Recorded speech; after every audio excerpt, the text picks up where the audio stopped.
नमस्कार दोस्तों, स्वागत है आपका पेट योद्धा यूट्यूब चैनल में।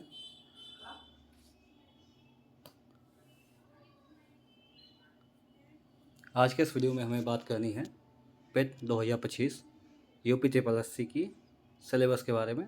इसकी तैयारी कैसे करें और क्या क्या हमें पढ़ना चाहिए, कहाँ से पढ़ना चाहिए, कैसे पढ़ना चाहिए, ताकि हम अच्छा से अच्छा नंबर स्कोर कर सकें, जिससे हमें आगे मेंस में बैठने के चांसेस मिल सकते हैं। तो सिलेबस के लिए हम ऑफिशियल वेबसाइट पे जाएंगे। किसी भी एग्ज़ाम के सिलेबस के लिए आपको उस एग्ज़ाम के आयोग का जो ऑफिशियल वेबसाइट होगा उस पे जाके जो नोटिफिकेशन होगा या जो सिलेबस दिया गया होगा उसको डाउनलोड करना पड़ेगा। तो हमने पहले से ही ऑफिशियल सिलेबस को जो आयोग के वेबसाइट पे uptpsc.com पे जो नोटिफिकेशन दिया गया है उसको हमने पहले से ही डाउनलोड करके रखा है, जो आपके स्क्रीन पे दिखाई दे रहा होगा। इस नोटिफिकेशन में जब हम नीचे आएंगे पेज नंबर 11, तो उस पर दिया गया है विज्ञापन संख्या 1 परीक्षा 2025 का परिशिष्ट उत्तर प्रदेश अधीनस्थ सेवा चयन आयोग द्वारा आयोजित की जाने वाली प्रारंभिक अर्हता परीक्षा का शासन द्वारा अनुमोदित पाठ्यक्रम। तो ये जो आपके स्क्रीन पर दिखाई दे रहा है यही आपका पेट 2025 का सिलेबस है। और इससे पहले 3 बार पेट का आयोजन हो चुका है। ये आपका चौथी बार पेट का आयोजन किया जा रहा है पेट 2025 के नाम से। पेट 2024 में पेट का एग्ज़ाम नहीं हुआ था। तो सबसे पहले हम देखेंगे कि परीक्षा में प्रश्न पत्र में प्रश्नों की संख्या कितनी होने वाली है। तो आपका 2 घंटे की परीक्षा होगी जिसमें 100 क्वेश्चंस होंगे, 100 प्रश्न होंगे, जिसका पूर्णांक आपका 100 नंबर का होगा। यानी 2 घंटे में हमें 100 प्रश्न का उत्तर देना होगा, जिसमें 100 हर एक प्रश्न 1 नंबर का होगा। अब आते हैं विषय पे। तो पेट 2025 के सिलेबस में कितने विषय हैं और कौन कौन से विषय हैं और हर विषय में कितने नंबर हैं, ठीक है। जैसा आप स्क्रीन पे देख रहे हैं कि इसमें 15 अलग अलग विषय हैं।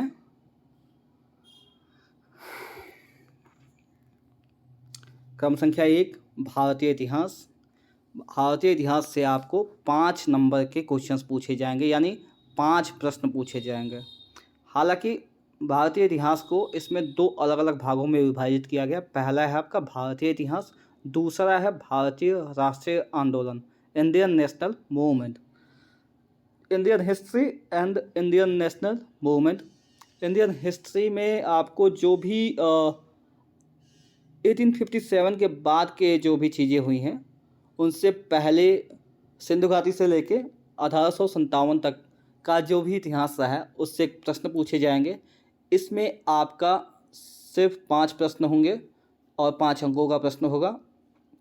इसमें आपका भारतीय इतिहास में सिंधु घाटी की सभ्यता, वैदिक संस्कृति, बौद्ध धर्म, गौतम बुद्ध की जीवनी एवं शिक्षाएं से मूलतः प्रश्न होते हैं।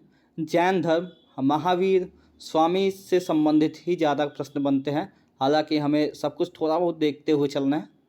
मौर्य वंश में सम्राट अशोक सबसे ज़्यादा महत्वपूर्ण है। फिर गुप्त वंश है। गुप्त वंश में आपका समुद्रगुप्त, चंद्रगुप्त द्वितीय, इन दोनों पे स्पेशल फोकस है। हर्षवर्धन, राजपूत काल के बारे में देखना होगा, सल्तनत काल के बारे में देखना होगा, मुगल साम्राज्य को पढ़ना जरूरी है, मराठा साम्राज्य को पढ़ना जरूरी है।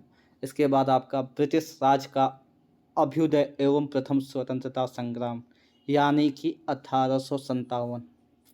ब्रिटिशर्स कैसे इंडिया में आए, कब उन्होंने कहाँ पे अपने अपने फैक्ट्रियों को सेटअप किया, और 1857 में की शुरुआत कैसे हुई, कहाँ कहाँ पे घटनाएं घटित हुई, कौन कौन से मुख्य योद्धा रहे, कौन कौन से मुख्य क्रांतिकारी रहे 1857 में। 1857 के ऊपर लिखी गई कुछ किताबें होंगी, उन किताबों को किसने लिखा, ये सब कुछ हमें डिटेल में देखना होगा। और उसके बाद ब्रिटिश राज का सामाजिक आर्थिक प्रभाव, ये रहा भारतीय इतिहास। इतने टॉपिक से आपको 5 प्रश्न पूछे जाएंगे, 5 अंक के प्रश्न पूछे जाएंगे। दूसरा है आपका भारतीय राष्ट्रीय आंदोलन। इसमें भी आपको 5 मार्क से क्वेश्चंस होंगे, 5 अंक के प्रश्न होंगे। जो 5 प्रश्न होंगे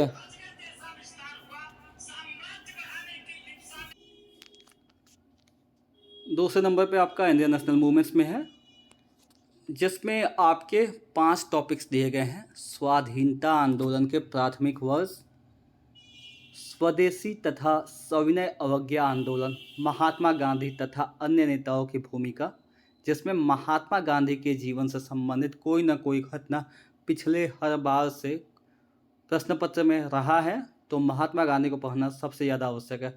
हालांकि नहीं जितने भी परीक्षाएं, प्रतियोगी परीक्षाएं होती हैं, उन सभी में महात्मा गांधी सदैव से महत्वपूर्ण रहे हैं। तो महात्मा गांधी से के जीवन से संबंधित जितनी भी घटनाएं हैं, उन सभी को आपको डिटेल में पढ़ना होगा। जब महात्मा गांधी साउथ अफ्रीका से इंडिया आए, उसके बाद इनके जो 3 मेजर मूवमेंट्स रहे, चंपारण, अहमदाबाद और खेरा, इन तीनों से मूलतः बहुत ज़्यादा प्रश्न बनते हैं, इन्हें देखना है। उसके बाद जो इनके बाकी के असहयोग आंदोलन, सविनय अवज्ञा आंदोलन, भारत छोड़ो आंदोलन रहा, इन सबको भी देखते चलना है।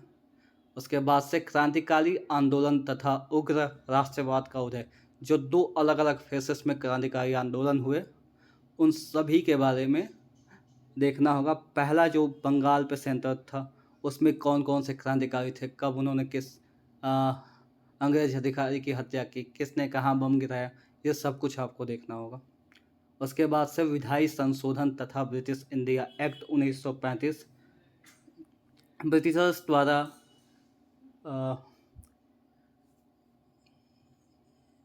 जितने भी एक्ट्स बनाए गए उन सभी एक्ट्स के बारे में देखना होगा। और इसके बाद भारत छोड़ो आंदोलन, आज़ाद हिंद फौज तथा नेताजी सुभाष चंद्र बोस, इन सब से एक प्रश्न बन सकता है। अगला जो आपका टॉपिक है वो है भूगोल। भूगोल में से सिर्फ 5 प्रश्न ही बनने वाले हैं। तो भूगोल में आपको 5 टॉपिक्स दिए गए हैं। पहला है आपका भारत एवं विश्व का भौतिक भूगोल, दूसरा है भारत एवं विश्व का राजनीतिक भूगोल, तीसरा है जलवायु तथा मौसम, चौथा है टाइम जोन, पांचवा है जनसांख्यिकीय परिवर्तन तथा प्रवास।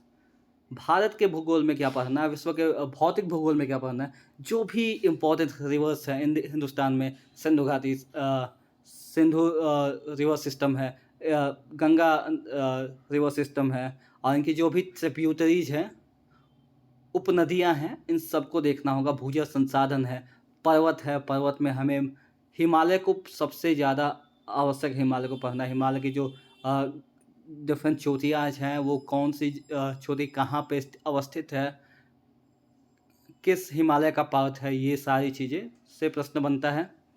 पहाड़ियाँ, हिमनद से कौन सा ग्लेशियर कहाँ पे स्थित है, किस रेंज में कौन से ग्लेशियर हैं, इससे सवाल बन सकता है, जो आपको घटना चक्र या लूसेंट में आसानी से मिल जाएगा।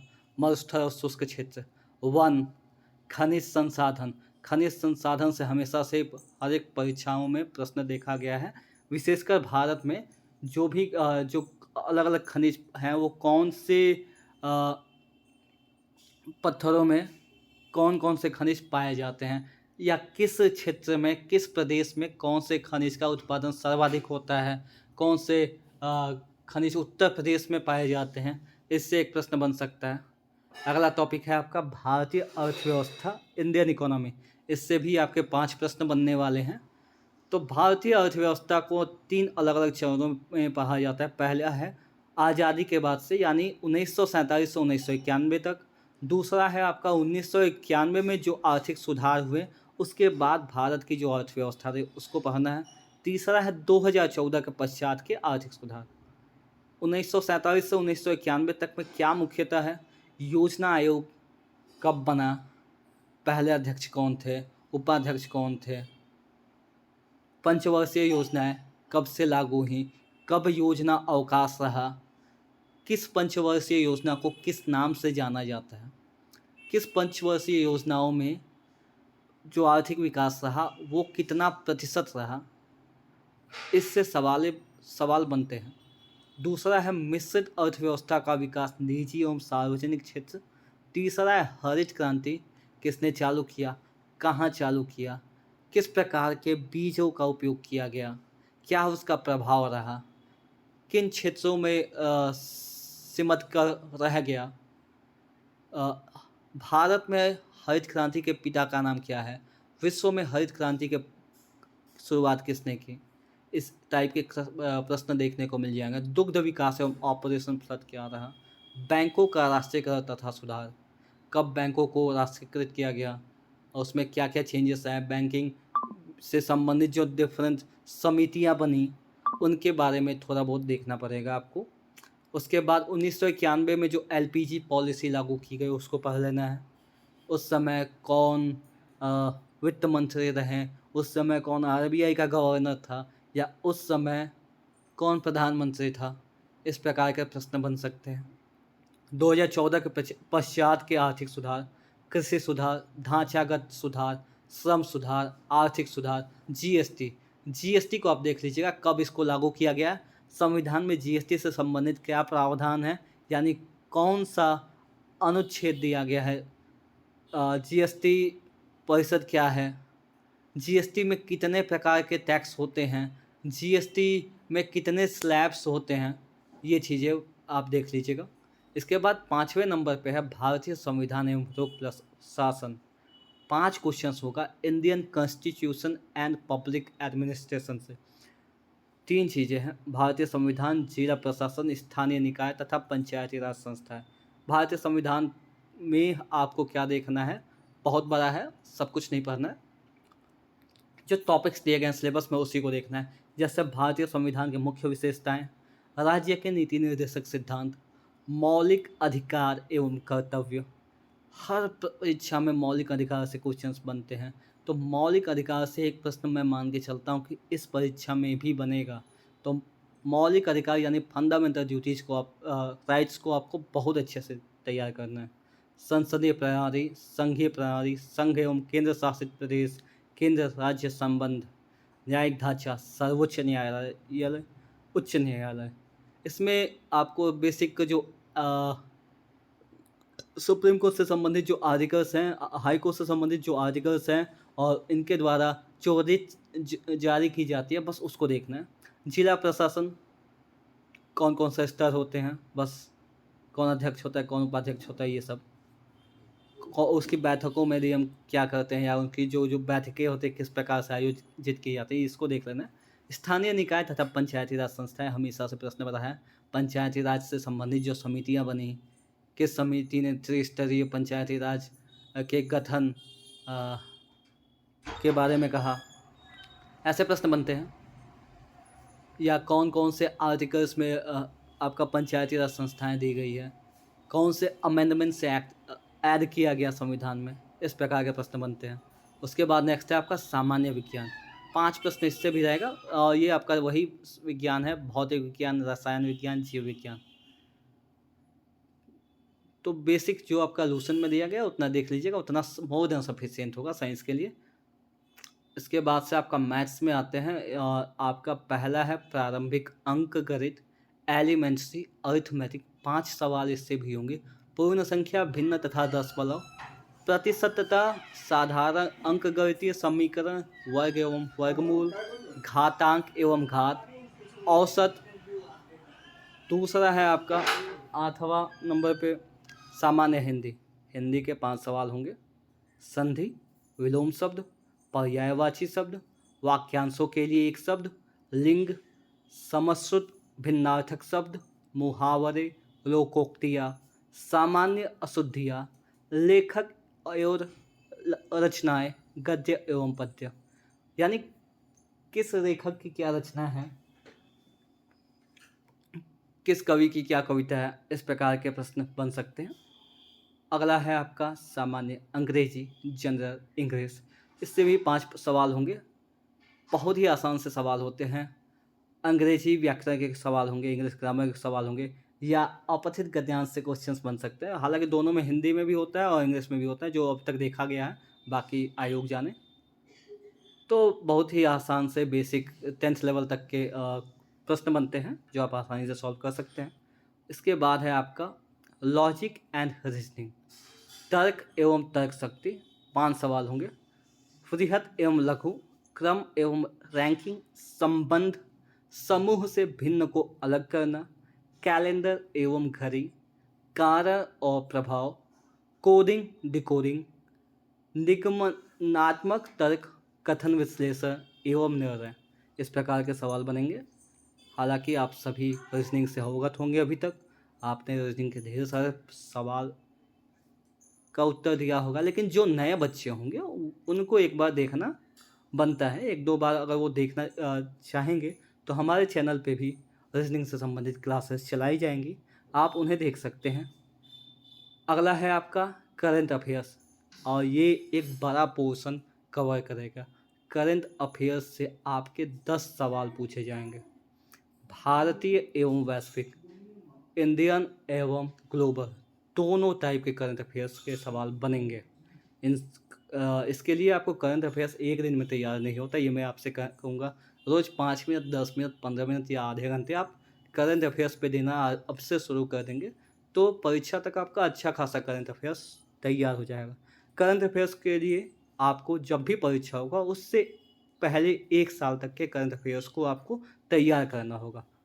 तो आप डेली बेसिस पे कर सकते हैं या वीकली बेसिस पे कर सकते हैं।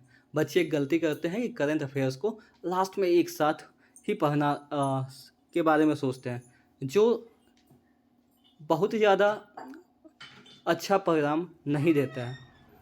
नेक्स्ट है आपका सामान्य जागरूकता, जनरल अवेयरनेस। इससे भी आपको 10 सवाल पूछे जाएंगे। इसमें क्या कैसे सवाल बनते हैं कि भारत के पड़ोसी देश कौन हैं, जैसे किससे आप हमारे देश की सीमा लगती है, पाकिस्तान, अफ़गानिस्तान, मालदीव से लगती है कि नहीं लगती है, श्रीलंका हमारे देश का पड़ोसी है या नहीं, ऐसे सवाल बन सकते हैं। देश, राजधानी एवं मुद्रा। नेक्स्ट है आपका भारत के राज्य तथा केंद्र शासित प्रदेश, भारतीय संसद, राज्यसभा, लोकसभा और विधानसभा, विधान परिषद, राष्ट्रीय एवं अंतर्राष्ट्रीय दिवस, विश्व संगठन एवं उनके मुख्यालय। जो भी संगठन बनाए गए हैं, जैसे यूनाइटेड नेशन हो गया, WHO हो गया, वर्ल्ड बैंक हो गया, सार्क हो गया, G20 हो गया, ब्रिक्स हो गया, कब बने, कौन कौन देश उनके सदस्य हैं और उनका मुख्यालय कहाँ है, ये सब आपको देखना होगा। भारतीय पर्यटन स्थल, भारत की कला एवं संस्कृति, भारत एवं विश्व के खेल, भारतीय अनुसंधान संगठन, भारत, प्रसिद्ध पुस्तकें और लेखक, पुरस्कार एवं विजेता, जलवायु परिवर्तन एवं पर्यावरण। ठीक है, इसके बाद से आपका है अपठित हिंदी गद्यांश। 10 प्रश्न रहेंगे हिंदी गद्यांश पे, बहुत ही आसान होता है। आप 2-4 बार प्रैक्टिस कर लेंगे तो ये इस सेक्शन को आप आसानी से सॉल्व कर सकते हैं। पहला आपका DI, ग्राफ की व्याख्या एवं विश्लेषण।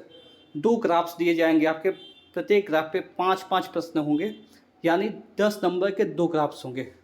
ग्राफ को देखना है और ग्राफ में से जो प्रश्न पूछे जाएंगे उसको ग्राफ को देख के उसको सॉल्व करना है और उस प्रश्नों के उत्तर देने हैं।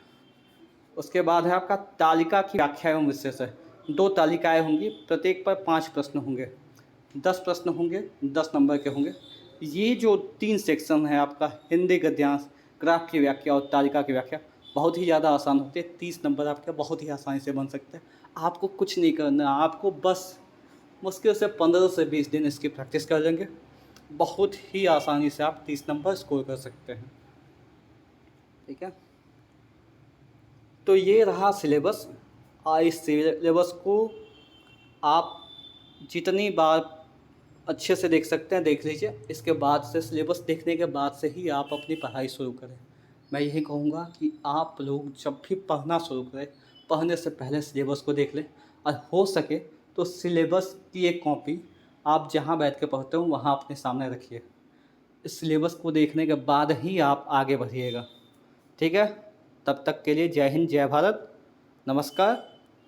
और अगर आप चाहते हैं कि मैं मुझसे पढ़ें तो आप हमारे चैनल्स को लाइक करें, शेयर करें, सब्सक्राइब करें।